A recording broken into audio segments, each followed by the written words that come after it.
And in more stories to come, State House Anti-Corruption Unit intervenes in MUTUNGO land wrangle.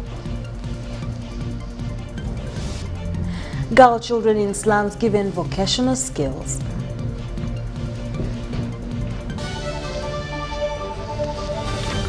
Was brought to you by Everywhere You Go, MTN.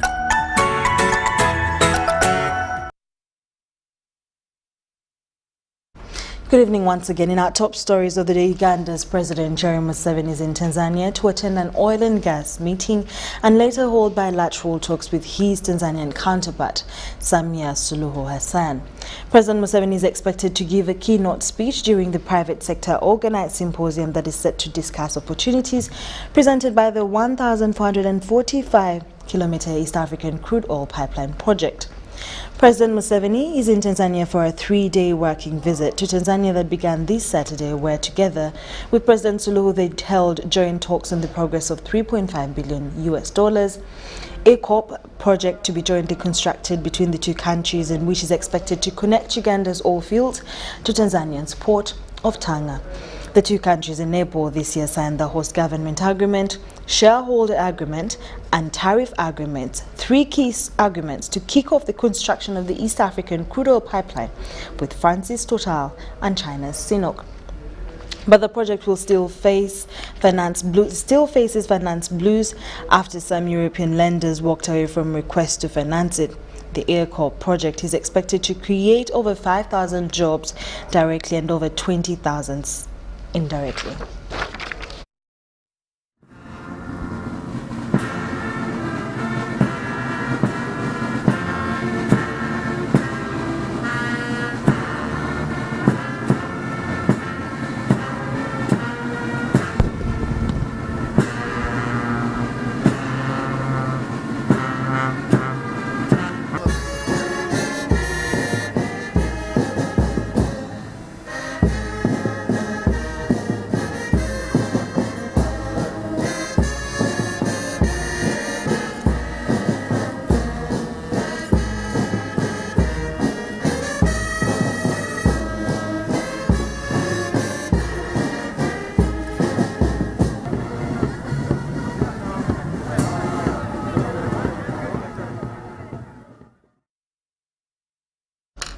Moving on, resident district commissioners from the Teso sub-region have been faulted by shielding the BALAALO in the region, claiming that they are in harmony with the locals.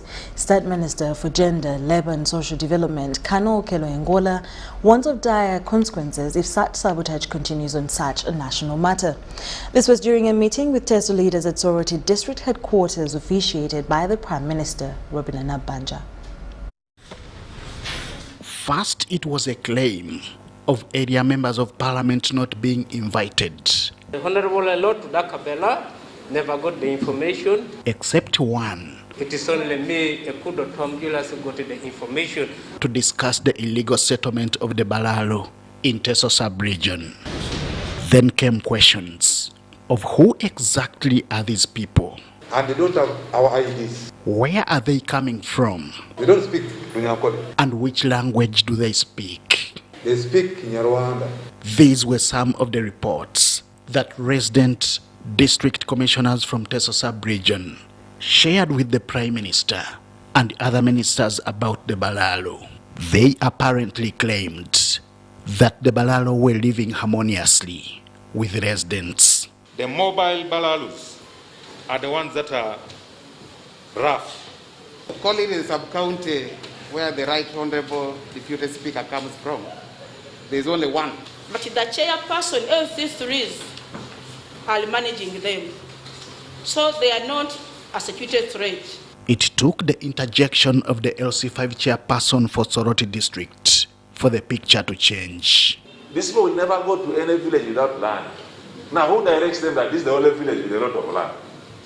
Free land. So they have agents, and the NOC that we're talking about, they are the agents. Recently appointed by President Yoweri Museveni, General David Muhoozi is part of this 3-man team meant to oversee the peaceful handling of the BALAALO issue. They were not impressed by the RDC's report. Our focus was actually like, Soroti, there's no problem, but the more you talk sweet words about it, Therefore, I knew we are unfortunately in bed with collaborators. The RDCs had attempted to prevent the team from moving to Soroti for similar inquiries as had been the case in Acholi and Lango. We have not been sent here for a joke. We are not going to play those dirty games. We are coming back here to find out whom you are keeping within yourselves. It's very dangerous. The BALAALO have been in the limelight for invading people's land, destroying people's crops, causing a public outcry in affected areas, including Teso. To join in condemning acts of sabotage by RDCs was the Prime Minister, Robin Anabanja. So you, the chairs of security in your respective districts, should not come here to joke around. Issues of security are issues of security. There are a number of factors of development. Security is number one. Whether you have land, whether you have energy, whether what, if you don't have security, you cannot develop. The Premier was equally concerned that despite this being a national issue, RDCs in Teso were attempting to water it down. Use the powers you have to re-examine your reports. Hope the reports are right. If they are not, then we shall also investigate and get the rightful reports. The issue of the BALAALO caught the attention of the President, prompting him to direct the Prime Minister to act accordingly. A three-man team of ministers has since been appointed, with this engagement in Soroti being part of the mission to find a lasting remedy. Henry Okrut, UBC. Thank you so much, Henry Okrut. In more stories, the BODA-BODA fraternity in Kamuli district have held a Thanksgiving ceremony on honor of the first Deputy Premier, Rebecca Kadaga. The BODA-BODAs in the district say Kadaga has contributed immensely in the development of Busoga and Kamuli district in particular and deserves to be applauded.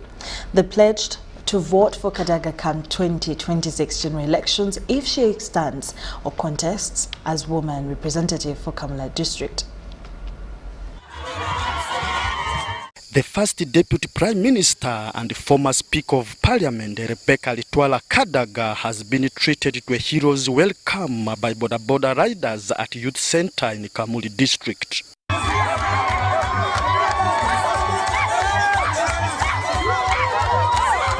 The BODA-BODAs listed several achievements of the first Deputy Premier, former Speaker of Parliament and woman Member of Parliament, Kamuli district towards development of Uganda. The main point why we are putting up this function, there are only 2 points. One, at the beginning of the political career, she chose BODA-BODA as her means of transport other than motor vehicles.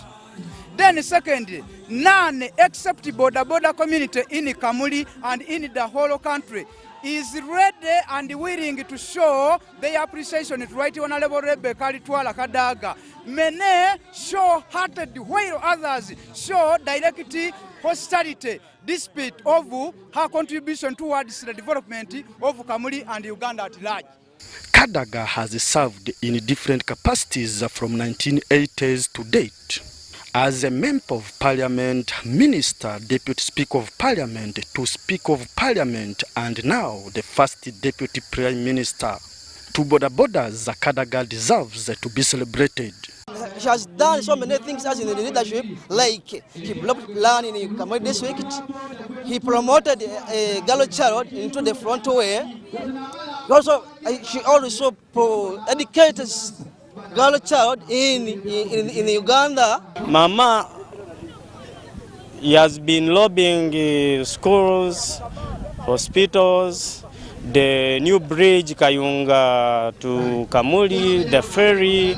The youth, who were also part of the celebrations, applauded Kadaga for her role in nurturing them politically and pledged to vote for her in 2026 general elections if she contested again as woman Member of Parliament for Kamuli district.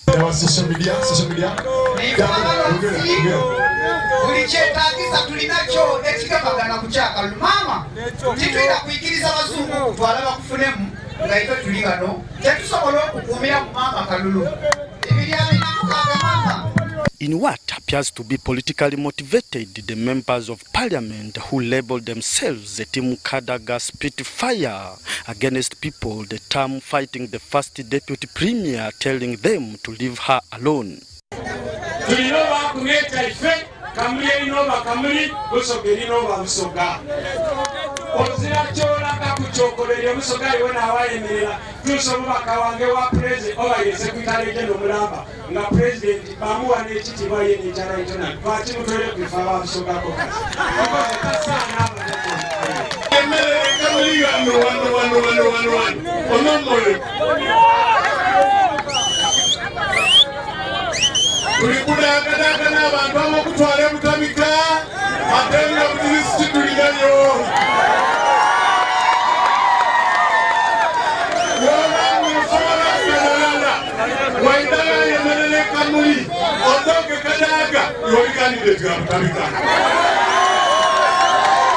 KADAGA welcomed the move by the BODA-BODAs to celebrate her achievements and pledged to work with them.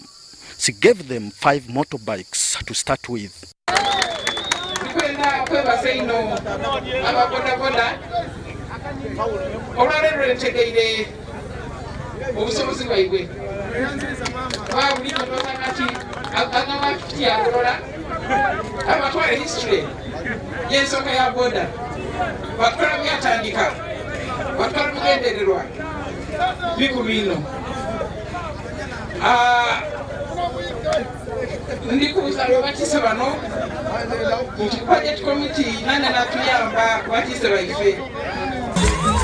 Philip Aguta, UBC News in Kamuli District.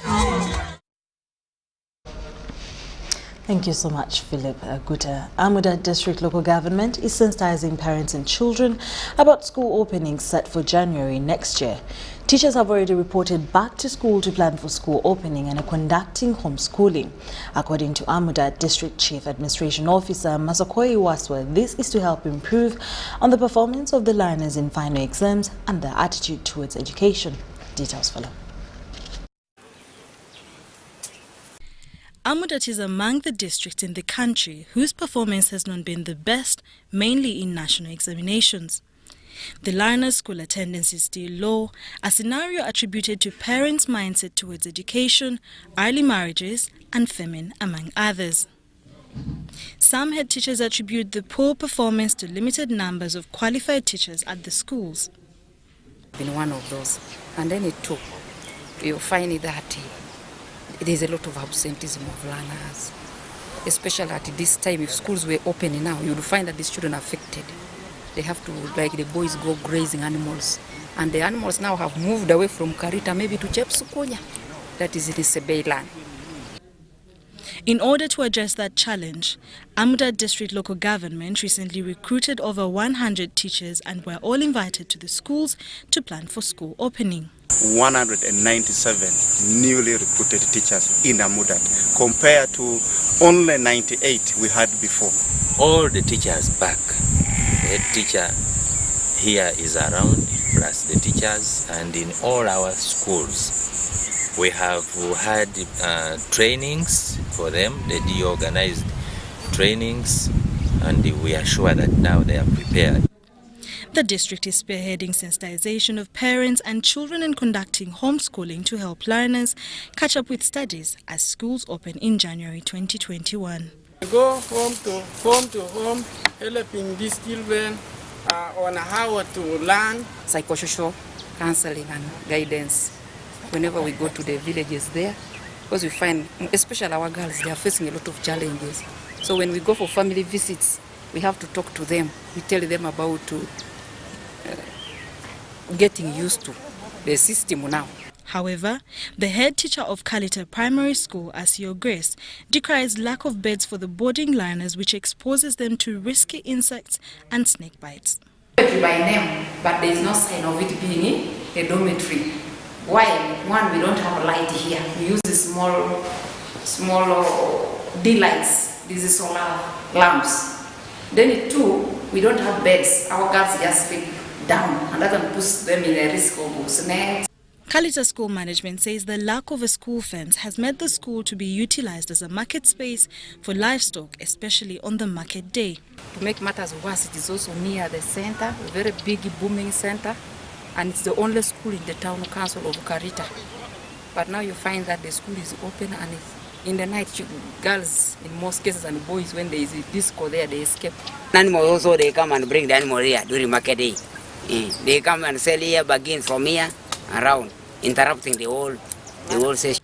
In some schools, infrastructure and furniture has been damaged by termites and roofs are almost falling off.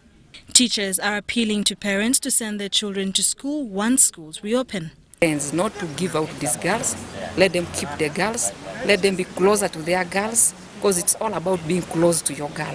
And then you will see the girl will know that if my mother or my father loves me to this extent, then I'm in safe hands. Many of them are not secured, because this is the season that they give them up to the old men for marriage. So we are trying. Sometimes we try to share with them, and at times we remain with the mothers. It is mothers who feel about these children, but the men in this area no. This was during district technical officers tour schools, as government is set to open schools in January next year. AMUDAT district has 27 primary schools and 2 secondary schools. According to district local government, plans to put up more schools in each sub-county is underway. Bahai's faith communities are observing the 100th anniversary of the passing of ABDU'L-BAHA, the eldest son of Baha'u'llah. In Uganda, the Baha'is community have observed this day at the Bahai Temple Chikaya by appealing for oneness of mankind.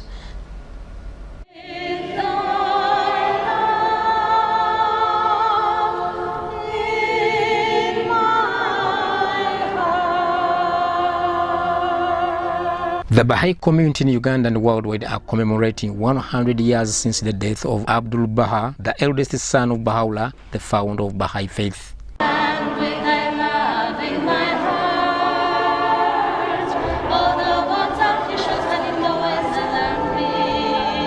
And I am verily the gracious, the all-powerful Baha'u'llah.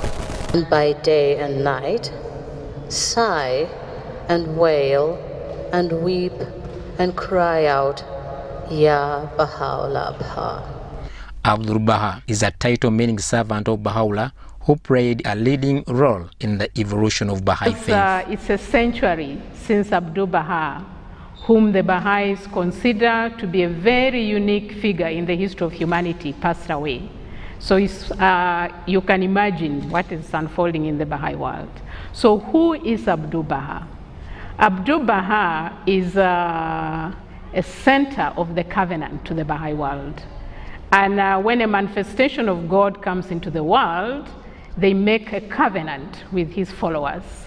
The nature of religion. Religion is a revelation from God that has guided us over the ages to help God helps us in the advancement of our spiritual civilization. Baha'i faith was introduced in Uganda in 1951 and has members across the country. And it took almost 100 years to get to Uganda in 1951. The first Baha'i family arrives in Uganda. But since then, the Baha'i faith has been developing and growing on a large scale. And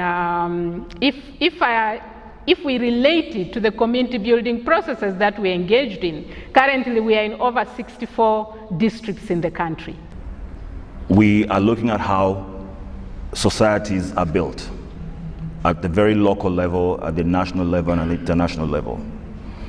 And on another hand, we spoke about the principles. Those can only be achieved if man, only to the extent to which man can actually achieve his station.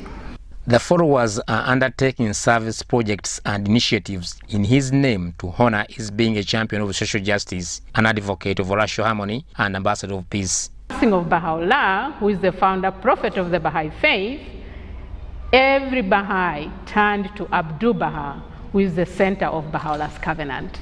So really, ABDU'L-BAHA is not just the center of the covenant, but he is also a perfect embodiment of the teachings of Baha'u'llah. So he's a perfect exemplar of every teaching of Baha'u'llah. So not only did Baha'u'llah, as a manifestation of God for today, leave humanity with a revelation, but they also left humanity with a figure that would translate every teaching of his into action. And today, in the midst of all the turmoil that we experience as humanity, we're starting to see the imperative of these principles, that they actually are very necessary, are vital, are central to the advancement of the human race. Throughout his life, he shared with brilliant simplicity to high and low alike the prescription for society's spiritual and social renewal. In Baha'i faith, they believe that heaven is the presence of spiritual qualities, while hell is imperfection. The Baha'is strive to teach the children how to possess pure, kindly, and radiant hearts. So then they grow up to become human beings that can give back to their community. Baha'i House of Worship has a known landmark because of natural setting of beautiful scenes and the path leading to the dome. Despite having only one temple, Baha'i faith is practiced in more than 60 districts in the country. Haruna Mtesasila reporting for UBC News in Chikaya. In more stories, Nakawa East Member of Parliament Ronald Nsobuga has urged government to invest heavily in vocational education. The Executive Director, Municipal Alliance for Better and Smart Cities, Mabas Jamada Kajoa, says that this initiative will diminish teenager mothers, a practice that is now on the rise under the pandemic.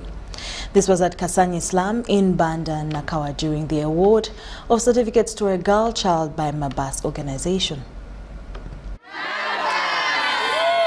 The ever-increasing cases of teenage pregnancies amidst COVID-19 pandemic has prompted a community-based organization, Municipal Alliance for Better and Smart Cities, MABAS, to empower a girl child with free practical skills.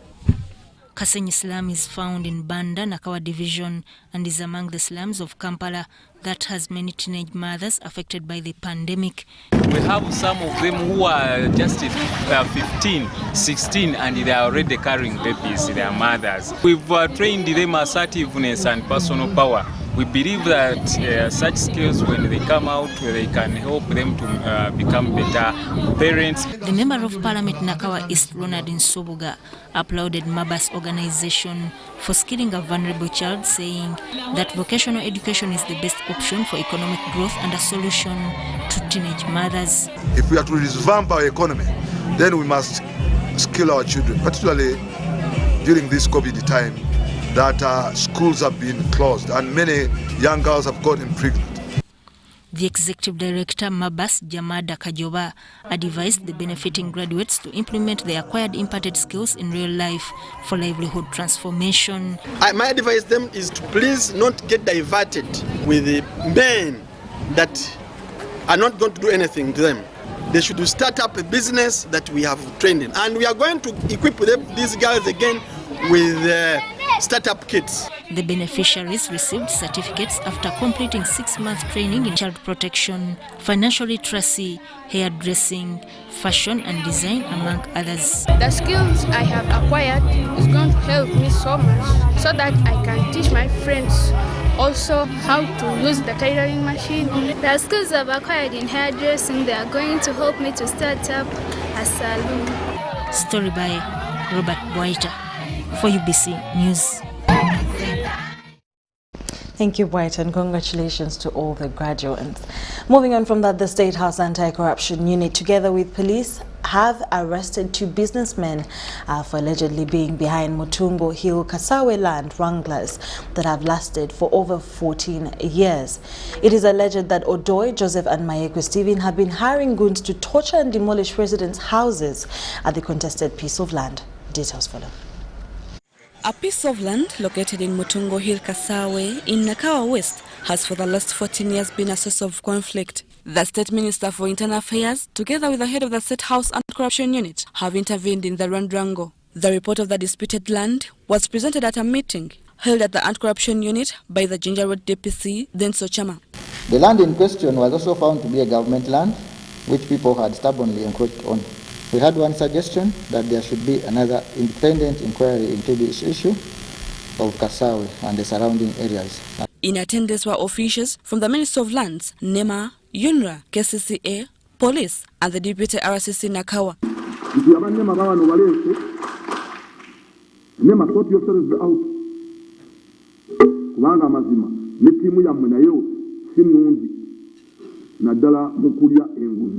Residents gave their views, and Pindodoi Joseph and Mayeku Martin, Elias Amon, and some security operatives overviewing the land wrangles. Department ingasatu Yisa oyo wa koti Kayondo mulimu omukulu Kawanguzi aliko omusirikale wa UPDF nayenga yambala nyo tisati za NRM akalaga nti awagira nyo NRM nayenga bibamu abatukulembera okutulugunya abantu. The accused were given a chance to defend themselves over the allegations. However, this didn't save them from being arrested. I'm an old man. I don't have the capacity to fight and beat up people. We applied for this land to government, and the government allocated it to us. Now here telling me that it's Mayeku Martin, but also if you record a statement right away. I'll do that. Yes.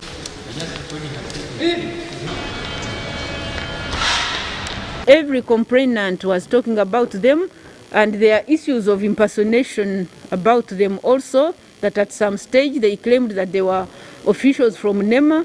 The Director of Minerals and Environment at NEMA, Denso Temwa, disclosed that the said disputed land is a wetland, although it was enclosed by the residents.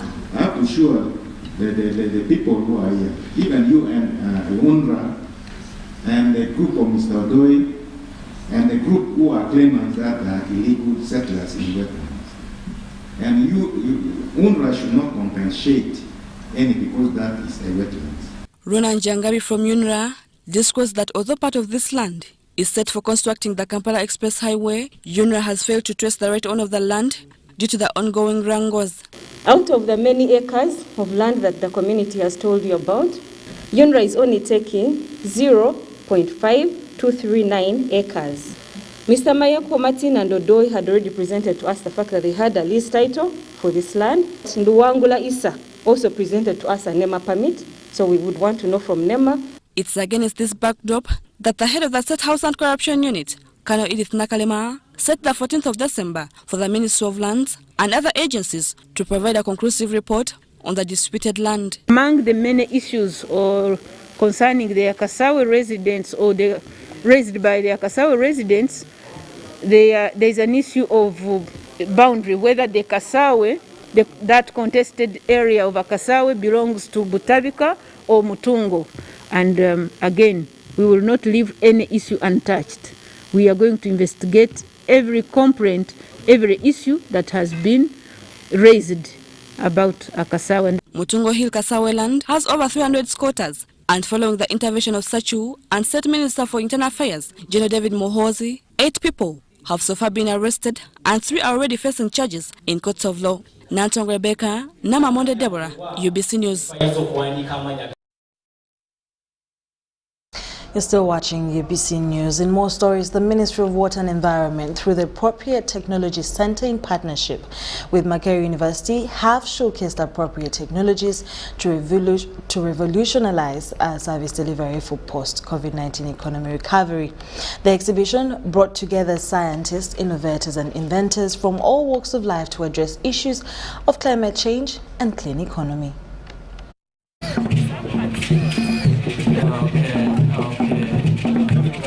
In the bid to address the pressing issues of climate change and depleted natural resources, Ministry of Water and Environment organized exhibition to showcase new technologies for post-COVID-19 recovery. The State Minister of Water and Environment, Aisha Sechindi, says the country's strategy is to achieve 100% water service coverage using innovating mechanisms appropriate technologies. As government, we are following up these technologies by dating them through our applied research arm, that is the ATC, to ensure that what is provided out there does not cause harm to our people. The exhibition brought together scientists, innovators and inventors from all walks of life to address issues of climate change and clean economy. The government chief whip, Thomas Tayewa, represented the Prime Minister. He noted that the country is faced with poor environmental hygiene, like disposal of solid waste and exploitation of natural resources without any regard. Exhibited today are categories of sustainable water supply and sanitation management, sustainable and clean energy, food security and nutrition, health, lives and wellness, and climate smart technologies and natural resources management. All of these technologies have a bearing on both water and environmental resources. Technology can play a multifaceted role, but I want to believe that what is demonstrated here today and tomorrow has a positive contribution to protection and preservation of both water and environmental resources, besides upholding health and well-being. Tayewa appealed to the public to change the attitude and become the custodians of the natural resources for a better future. Let us learn to reduce, recycle, and repurpose solid waste. This will safeguard our future generation and have a bearing on our quality of life. All solutions we need are embedded in technology, and thus we need to open our minds, change attitude, and embrace technology. I call upon you all, take this opportunity to learn about the different technologies, and if possible, go that extra mile, adapt and use these technologies in your daily endeavors and professional work.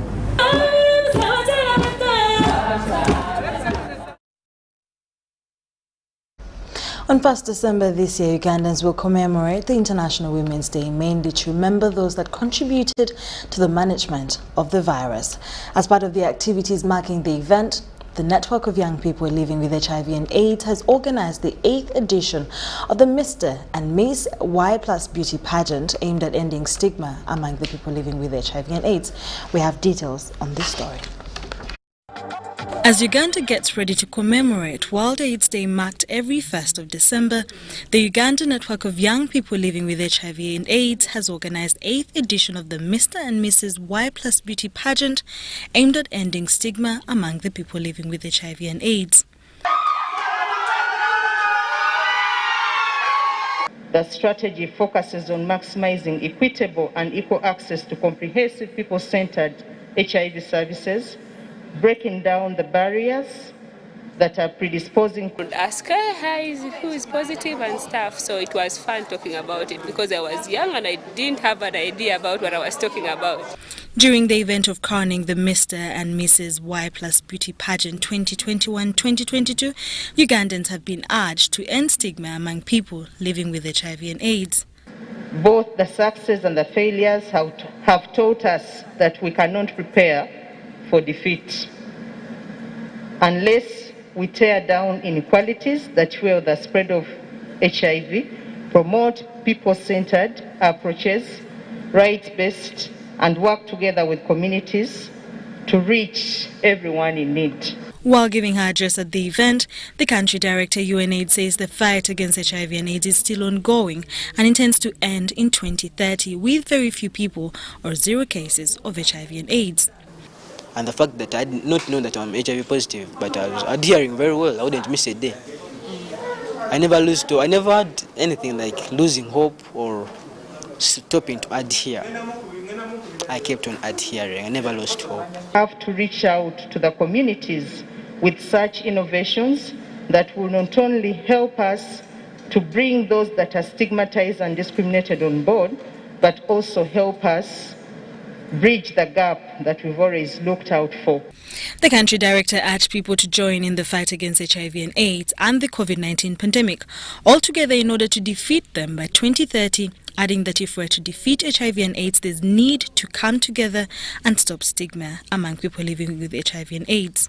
The gap lies within the folds of inequalities.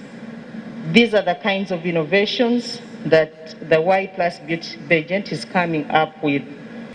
Under the theme, I am opening opportunities, winners of the pageant have been given a full-year scholarship and shared their experiences. This was at an event held at Kampala Serena Hotel. David Asimwe compiled this report. Beautiful to see people not give up because of what they're going through. At least that's a lesson to take home today. Now, 402 nurses and midwives have graduated and have been passed out at Kamali School of Midwifery and Nursing. And in her message, the first Deputy Prime Minister, Right Alitwala Kadaga, during the passing out of midwives and nurses at Kamali School of Midwifery and Nursing, urged youth to acquire relevant skills required for job creation. Take a look. The first Deputy Prime Minister and Minister for East African Affairs, Rebecca Alitwala Kadaga, has urged the youth to acquire as many skills as they can access in preparation for a better future. Congratulations to the young people.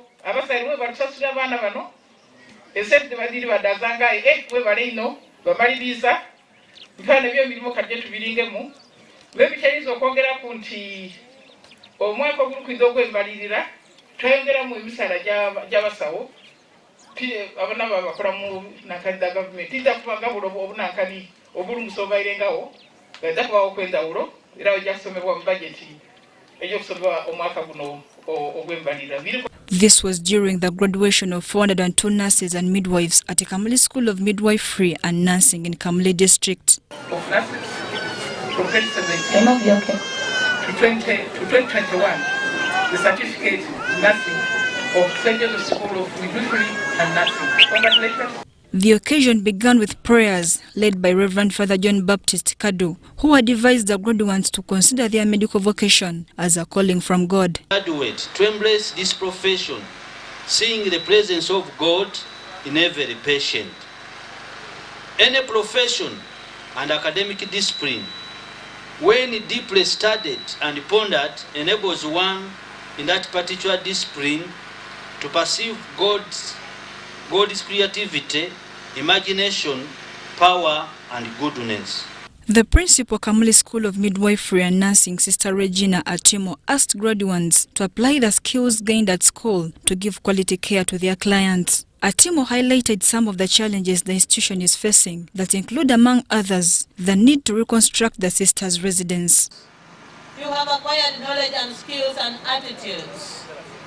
Please use the 3 parameters to give quality care to your clients, the patients, all the time. The principal and the reverend sisters who reside in the dilapidated building, which needs urgent attention to help the sisters fulfill their mission in this community.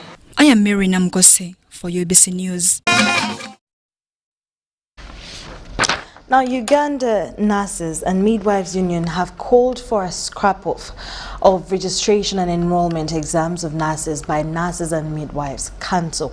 This has been disclosed by the President, Uganda Nurses and Midwives Union, Justice Kimplangat, saying such exams are not universal. The disturbing images and videos regarding the unpleasant conditions nurses and midwives undergo during registration and renewal of their licenses has attracted the attention of Uganda Nurses and Midwives Union. There were social media allegations of miscarriage and mothers dying, the baby dying, and some ladies were admitted. That was not very true. Our team went to the scene, and we found that people collapse because of hypoglycemia. That is the hunger.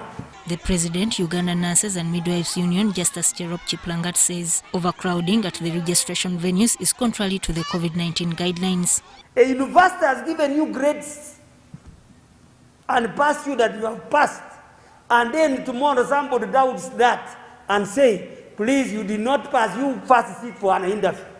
At least the interview which we agree is that the interview for the job, not to do very many interviews. You want to go to school, you are interviewed. That is very perfect. Now you have been taken to school to read books. You have read books. The tutors have signed and say you passed very well with distinctions. Here is your certificate. Now again another board say no, you must sit for interviews. Chiplangat says the manner in which nurses and midwives are being handled shows unprofessionalism, old-fashioned style of management and demeaning. He asked the newly appointed registrar to take office immediately and streamline the registration exercise. We say that if the education system of Uganda for the nurses and midwives is not competent enough to sell it in any other country or to sell it outside there, then we say, take back the schools to Ministry of Health to train their students so that they don't subject them. These are Ugandans. We don't need to suffer when we are in our own country. Why do we suffer in our own country where the systems are very clear, the education system is clear, the ministry is clear? Why do we subject them to suffer? Chiplangat alleges that people line up as early as 2 a.m. to access registration support. He recommended for the immediate halt of registration for 2 weeks to allow the new registrar to recognize the process. Uganda Nurses and Midwives Union is to take legal means if issues concerning nurses and midwives are not handled. Sudat Kaye, UBC News. Ugandans have been asked to embrace the love for animals, mainly pets, and dogs in particular, as they play a vital role in security, protection and detection of crime. This was at an event held at the Kennel Club of Uganda at Chitente Primary School with an agenda of championing dog breeding standards in Uganda. Ivan Juko reports. Dogs are known to help man in a number of ways, such as providing security of property at home. He's man's best friend. And a dog is a very loyal creature. It cannot be corrupted, it cannot be compromised. That's why I urge everybody, when you're having a security guard, have a dog as an early warning system, because a dog will never be compromised. Its loyalty is to its owner. However, some people reportedly torture and mistreat these animals, despite their importance to man. Perhaps this is why the Kennel Club of Uganda was formed, to help stop such mischiefs by man. While at the commissioning of the club's launch in Kampala this afternoon, Dr. Patrick Bitature, a renowned businessman and entrepreneur, also the patron of Kennel Club in Uganda, shared his love for the dogs and called on the public to embrace the love for the dogs. Loyalty, and they'll receive you, they make you feel at home, they will always be loyal to you. So I encourage people to become friends. That's why they say a dog is a man's best friend. I encourage Ugandans to embrace this culture. Dr. Bitature also said the club will help create job opportunities amongst youths. The dog industry in the other parts of the world is huge. It's a big industry and creates a lot of jobs.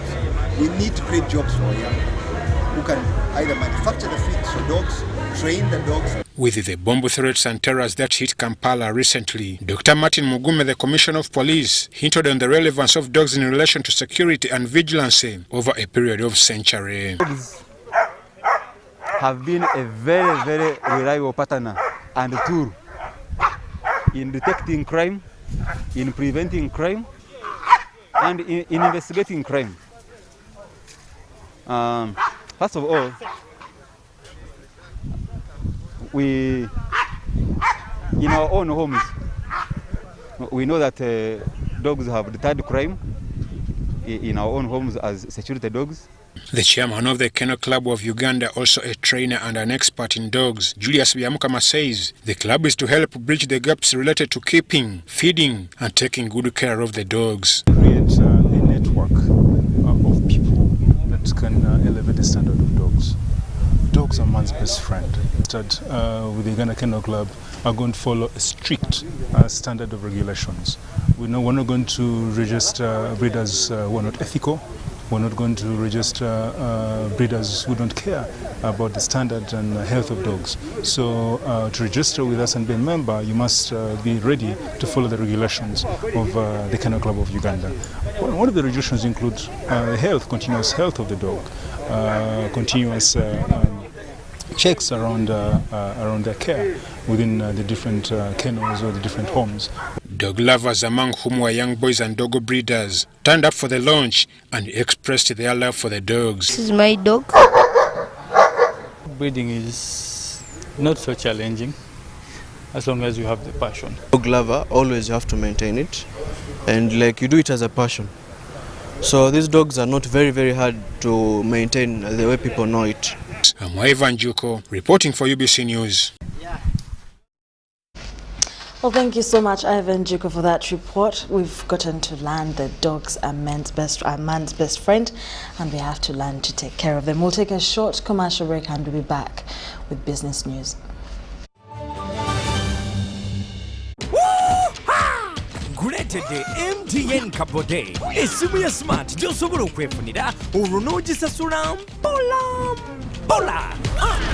nkugambye yeneerye yakabi ate nga tamanyi endala zonna mu katale ejjirako omuggo gwa yintaneti kati ky'oba okola gwenyiga *655*2 okebere oba osobola okwefunira MTN Kabode olumala okebera bw'oti dduka buddusi ku dduka lya MTN lyonna eri kuli okumpi weefunire MTN Kabode olwo olyoka ogisasule mpola ng'osasula nusu 15,000 zokka buli wiiki okumala emyezi 6 ng'okozesa MTN Momo weefunire Kabode kati dish.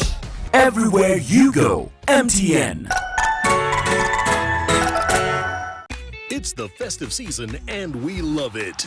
And that means it's time to celebrate with GoTV. Come with me. So get your GoCoder and GoTV value for 25,000 shillings to watch with the whole family. And if you're feeling extra festive, upgrade to our best package yet, GoTV Super. Something to look forward to. Download the My GoTV app for more information. Super. We all deserve a super festive season. And with GoTV, there's every reason to love it.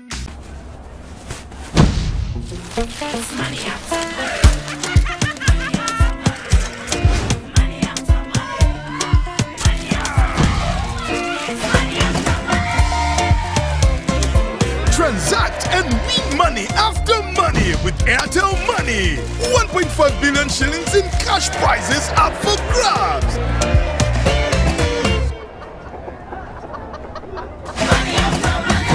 The more you transact, the higher your chances of winning. Airtel Money. Instant, secure, borderless. Raising voices. I feel happy when my father spends time with me. I hope all fathers will like my father. I want my father to reach out to all fathers. He knows how important it is to be a good father. I promise to help my father inspire other fathers to change. In this time of COVID, what is your promise to the children of Uganda? Because a violence-free childhood is everyone's right. Raising voices.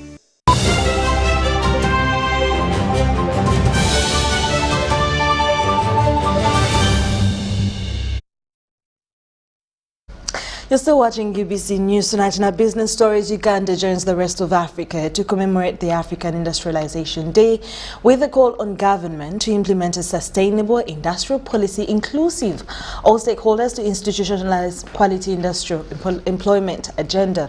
Now, trade unions affiliating to Industrial All Global Union meetings in Kampala have critically pointed out the increasing labor exploitation by many employers in the industry, saying that this cannot create a sustainable industrial habit. Industrial Global Union, labor stakeholders, activists and civil society have converged in Kampala to mark the Africa Industrialization Day. The coordinator Industrial Global Union East African Charter, Catherine Aneno, says that Uganda has made great strides in setting up industrial development, but is failing to address labor exploitation by many of the industrialists. Right now, Uganda has got industrial policy. Is it sustainable? This is the question. Were we involved as trade union in developing it?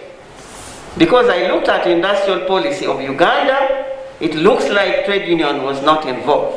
Aneno expressed dissatisfaction to the collapsing cotton industry in Uganda, saying that government should have invested more in reviving the cotton garment sector. Because today, if I ask myself, how many textile industries can produce such a dress? Or the coats you're putting on? You may find that most of these coats, if you check the brands or the label, it may be crocodile, it may be other things, but not from Uganda here. Workers' Member of Parliament Margaret Rabashaija, flanked by her counterpart, Honorable Abdul-BAHA, expressed desire to strengthen collective bargaining agreements to address the increasing precarious work conditions in the industrial sector. We should also be strategic and also get closer. I've always talked about UZIA, that's the Uganda Small Scale Industries Association, and it's at UMA. And in that place, many people have gone there, and they have started businesses. They have been supported. They have been trained to start businesses. We are now going to compel government to see that at least they must have consultative committees. Because consultative committees are the ones that begin at the ministry, then when they are fighting, if they have disputes, then they can go to National Legislative Council, where my senior colleague Brother Okelo sits. Then we can go to the Public Service Tribunal, then that's what, and then naturally we shall now enforce standards. A number of unionists in academia addressed the symposium on Uganda's industrial policy in relation to industrial sector growth. That automation, the robots have come into the space, the drones have come into the space. Where does that leave the workers? What kind of worker shall we have in 2035? Ambition for reward is good for all us all, whether you are an employer or you are a worker. The question that we should always address ourselves to is this reward fair? Whether it's a reward for labor or a reward for capital. The Ugandan affiliate unions include Uganda Textiles, Leather and Allied Workers Union, Uganda Hotels, Food, Tourism, Supermarkets and Allied Workers Union, Uganda Chemical, Petroleum and Allied Workers Union, National Union of Clerical, Commercial, Professional and Technical Employees Union, Uganda Mines Union, Uganda Printers, Paper, Polyfiber and Allied Workers Union. Wadulo Makanold, Douglas Setuma, UBC News. Public and private sector actors within the oil and gas industry are in Tanzania's commercial capital of Dar es Salaam to discuss issues pertaining to implementation of the multi-billion-dollar oil and gas projects. Sigoa has a detailed report. The inaugural Oil and Gas Symposium in Tanzania has converged stakeholders from various sectors of Uganda's and Tanzania's economy with a common goal: building networks, and the business-to-business meetings on the sidelines of the event are expected to yield positive results and accelerate the construction of the East African crude oil pipeline and the refinery.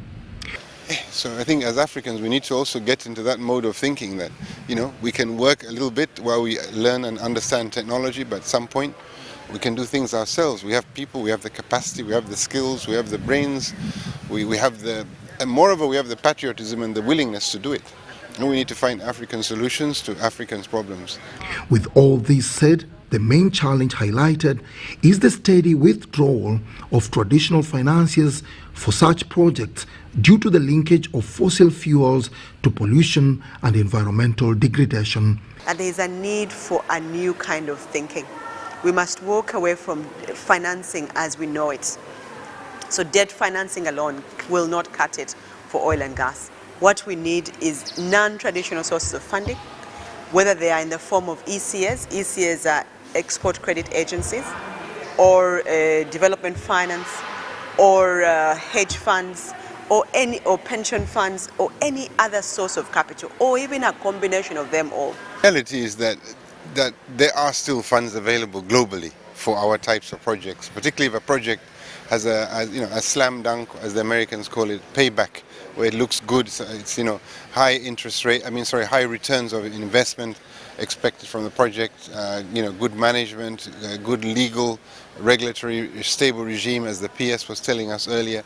When you have all those opportunities and you put them together, you know that you're going to put your money in there, you're going to get your money back plus. Capacity building and unlocking national participation and local content as a means to wealth creation and sustainable economic development is stressed. This project is capital heavy and they need long-term financing. So far at CRDB, if I look on what the Commission has mentioned about opportunity for local content, that comes as opportunity for banks in Tanzania. Banking history. We talk about financing SMEs, but many of them don't have access to capital. So forget the actual funding, capital equity is a problem. I think the other one that we haven't really talked about is security. About $5 billion is estimated capital expenditure of EACOP's electric heated crude oil pipeline. We are coming close to the end of the year 2021, and Uganda has set a target of oil production by mid-2025, and that means it's the time to walk the talk. Dennis Igoa for UBC News in Dar es Salaam, Tanzania. Dennis Igoa right there reporting from Tanzania. Still, the Tanzanian Central Corridor is becoming the export and import route of choice for Uganda. Its efficient multi-modal transport system involving water, road and rail is lauded for reducing transport costs and boosting route reliability. This is in addition to an enabling legal and regulatory framework provided by the governments. Take a look. Roofings Group is one of the largest exporters to Tanzania through the port of Mwanza, and they can attest to this. Since starting to export through the Central Corridor, there have been tangible benefits not only to the company but to their wholesale and retail customers across the vast Lake Victoria. When we expanded to Namamve, where we started doing where we have a cold rolling mill that does the coil galvanizing process and color coating, we actually introduced our coils, which we were originally importing from Japan, but now they are made in Uganda. We are making them from here. We introduced them to Tanzania. His sentiments are re-echoed by Otim Gilbert, the communications manager at Starbex International, an oil marketing company. The last 5 shipments you've had using Mwanza Port Bay route, how has it been for you? It has been very good. The Tanzanian rails are very perfect. They're in perfect condition. We don't have any slide accidents, meaning that the wagons can rail off the rails. We don't have the rails. Currently, Starbex International imports at least 6 million litres of diesel and petroleum from Dar es Salaam, a quantity that will increase exponentially over the coming years as the company expands its business to cover the whole country. However, as the Central Corridor's popularity increases, there is a matter that needs urgent attention. Ugandan business community who frequently use the Central Corridor want more ships with large capacity introduced. Importation has not been so much because we expected to have more than 10 million litres coming per week. But sometimes you may find that the vessel, availability of the vessel. We were doing like once a month, then there has been an improvement. It came to once by weekly. Then now at least we can do twice a week. But we would love to see every day there is something leaving us here going, especially to Tanzania. We are very much now talking about Tanzania. Their hopes have been on the return of MV Pamba, whose maiden sail after more than a decade of stalling continues to be delayed. They are doing the final cargo testing. We've already secured a flag certificate from the government, and by the end of this month, the vessel should be able to start fully operating. As Uganda and Tanzania strengthen their economic relationship, a vast array of opportunities continues to open up for private sector players. My request to you, Private Sector Foundation of Uganda and Tanzania Private Sector Foundation, is to establish maybe an online portal for business directory between the two countries. This is supported by an enabling legal and regulatory framework and improvements in infrastructure provided by the respective governments. Dennis Igoa and Charlotte Amuge for UBC News.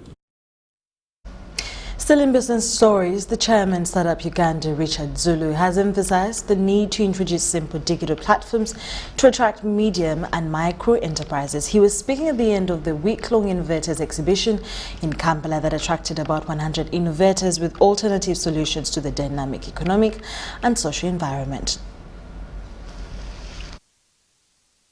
The third Kampala Innovation Week that attracted about 100 innovators with alternative solutions to the dynamic economic and social environment has come to an end with a call to the innovators to be more responsive to people's needs. has had an all-round focus. When it comes to supporting our young people, we look at policy, we look at the relevance of research. With responding to the ongoing struggle to counter the adverse impacts of COVID-19 pandemic on different sectors, new startups are expected to provide matching remedies. Institutions have been closed, and we have ensured the continuity of learning through digital means in the VTIs. Because with a consultation, you can consult the doctor even when you are in the, the last part of Uganda. Even when you're out of this country, you can still be able to have a chat with a doctor.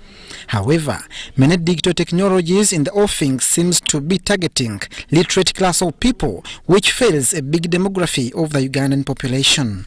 And innovators are always encouraged to build relevant systems, relevant tools that can be utilized by even low-income earners in terms of doing their work.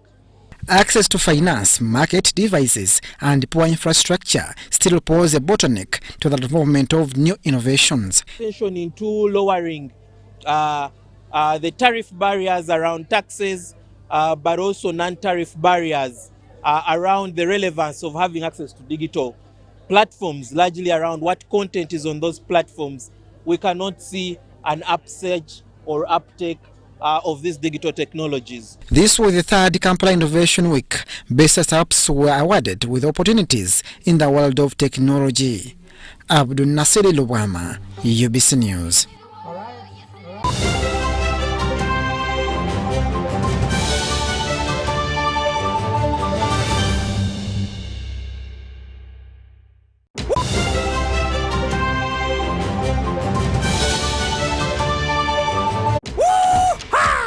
Guletede MTN Kabode esimu ya smart gyosobola okwefunira olwo n'ogisasula mpola nkugambye yeneeri eya kabi ate nga tamanyi endala zonna mu katale ejjirako omuggo gwa yintaneti kati ky'oba okola gwenyiga *65*5*2# okebere oba osobola okwefunira MTN Kabode olumala okebera bw'oti dduka buddusi ku dduka lya MTN lyonna eri kuli okumpi weefunire MTN Kabode olwo olyoka ogisasule mpola ng'osasula nnusu 15,000 zokka buli wiiki okumala emyezi 6 ng'okozesa MTN Momo weefunire Kabode kati dish. Everywhere you go, MTN.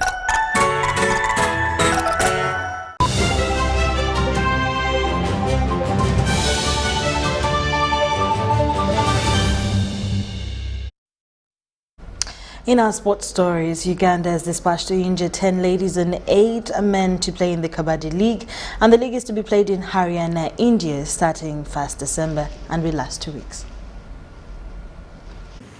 This is a very good opportunity where Ugandan players will get an opportunity to play with the best players in India. That way they can assess themselves, also learn a lot of things. And one more important thing is that while Ugandan men players are going there and they'll be playing for different teams, mixing with the other teams. Pro Kabaddi League, which is very professionally played. So it is the second level of just Kabaddi League is the second level of the league match they play. But there are higher chances. We have been told that the Pro Kabaddi League, some of the selectors would be part of this tournament, or they would be, as an observer, they would be there. And I mean, we all are praying. Our players are definitely, we have seen them in action. Our players, if they get it over to Pro Kabaddi, I think it would be nothing more than that. That's what our wishes and prayers. And we believe that every moment that will be done during this event will be a learning process as the sport is growing in Uganda. Because as the sport in Uganda, we are still young and we need a number of things. We need to learn a couple of things. So as I'm winding up, I want to thank National Council of Sports that have supported really the residential training camp for both men and women, which has been in Matuga. They have really supported us much. At least some pressure has been reduced on our side. And I also want to thank all our sponsors, Bank of Baroda, Bank of India, Tata, Abacus, that they have really made us good to work on our travel documents. And also finally the High Commission of India has really done us very much big good.